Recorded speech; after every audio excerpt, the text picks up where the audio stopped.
Lovely to see you from this side, sir. Excellent choice of hatwear.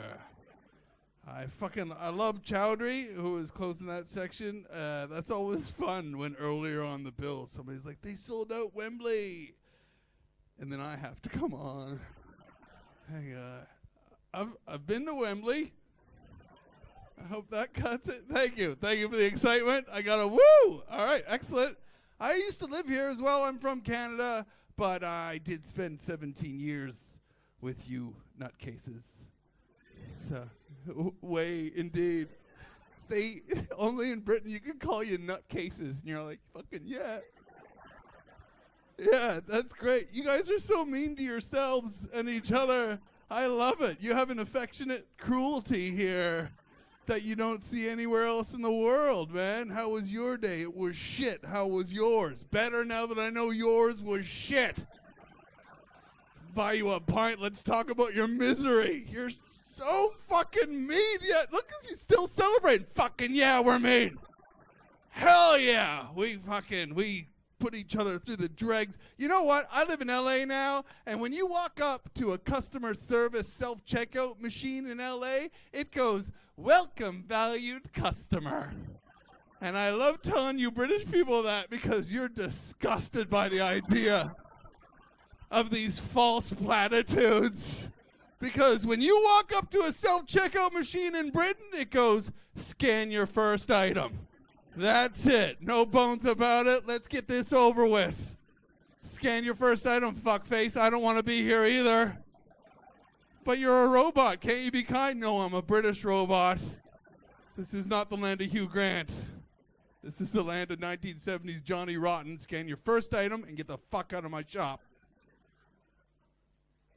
It's good. That's why I love you. You're mean to each other on television. That's why you invented X Factor. You know, yeah. You know, the world has embraced this, right? All around the world, they have a version of X Factor, or this country has talent, or whatever pop stars it's evolved into. You know where it started? It started with you mean, cruel bastards. You're the ones that were sitting around going, what can we do to entertain our countrymen? I know, let's put our own countrymen on TV and embarrass them in front of the nation for our own entertainment. And you guys were like, sign us up. Let's go. Last time I lived here, I called myself a resident here 8 years ago. Was my last year as a resident on these rainy islands. You had a show on TV called Dating in the Dark. And I thought it was exploitative then. You know, you just had a darkened room, infrared cameras. You would unleash young, optimistic, single people. People are nodding like, I remember that show, yes. Yeah, you'd unleash them in the dark. You know, narrators would be going, ooh, here comes Jeff. He's wandering. Oh, Sally's turned the corner here. Ooh, they're getting close. And then a sexual assault would vaguely happen in the darkness. And then the narrators would go, there we go, we have contact. They've won a dinner for two at some restaurant that we've invented.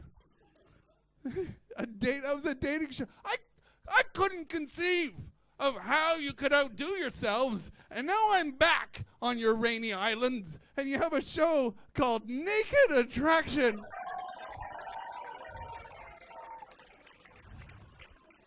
You you're applauding yourselves for your cruelty right now. You take human beings, formerly with dignity. You wouldn't even get to wear that fucking thing, I tell you right now. Formerly with dignity, and you throw them in different colored Perspex boxes. What? You're not going on the show now. You're welcome to wear it. They sound really disappointed. It's almost like you're a little beacon of hope. Well, I stand up here and talk about naked people, and now I feel guilty, and I shouldn't, because I'm describing one of the cruelest shows I've ever been. If it was made in Canada, it would be like judge them by their dress sense or something. You know, the box would slide up, and the person would be like, ooh, I like their shoes and their socks. Not you guys. Dude, have you seen this show, my man? Yeah. Oh, yeah. I did not expect such glee to come over your face when I asked you this.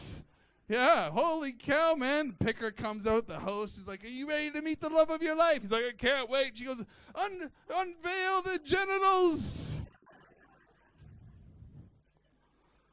Then it slides up. It's like, oh, I could date that penis.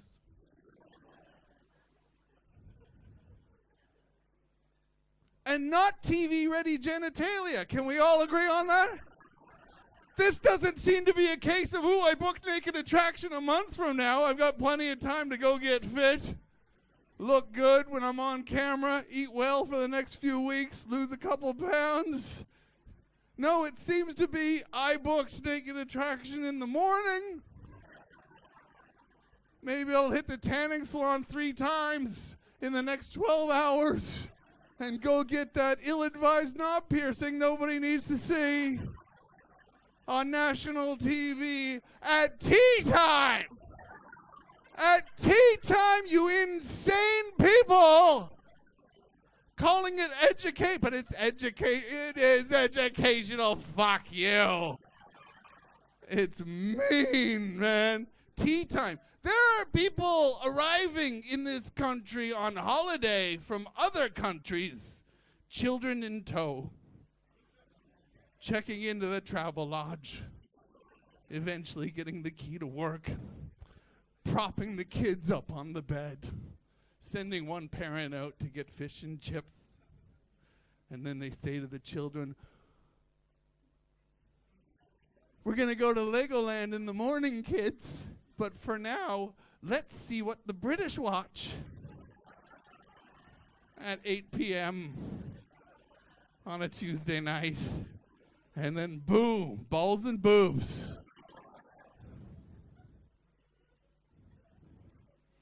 I can't figure out how you can outdo yourselves. The only thing I can think is the next level of the show is going to have to involve contact. Or you're going to have a dude just blindfolded, sitting there with the host, like, you ready to meet the love of your life? Yes, Miss Toxvig, let's do this. And then he's just have to get a penis on the wrist or something.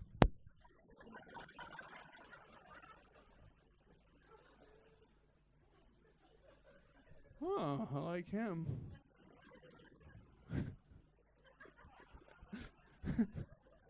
Just a tit on the head. Ah! She seems nice. You can totally take her home to Dad.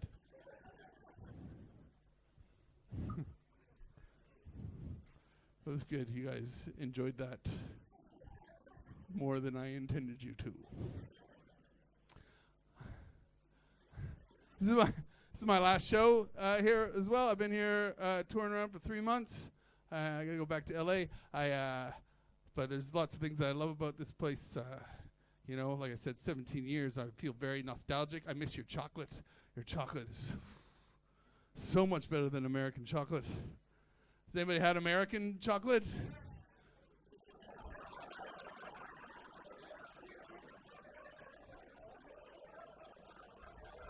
Fucking hell.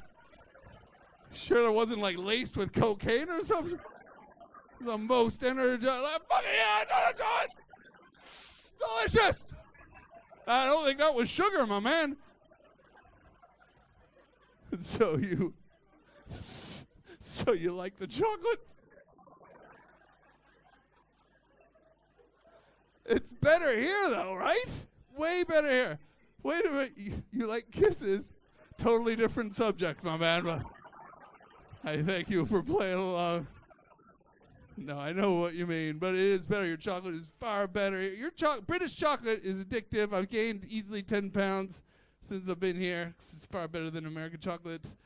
British chocolate is like a sexual encounter with a crazy person. You know, because it's ill-advised, but it's so tempting and, dare I say, delicious. But it's in no way good for your long-term mental or physical health. I think they should make rhymes to warn you off of sexual encounters with crazy people the way they do for chocolate. You know the rhymes for chocolate, right? Like, a moment on the lips,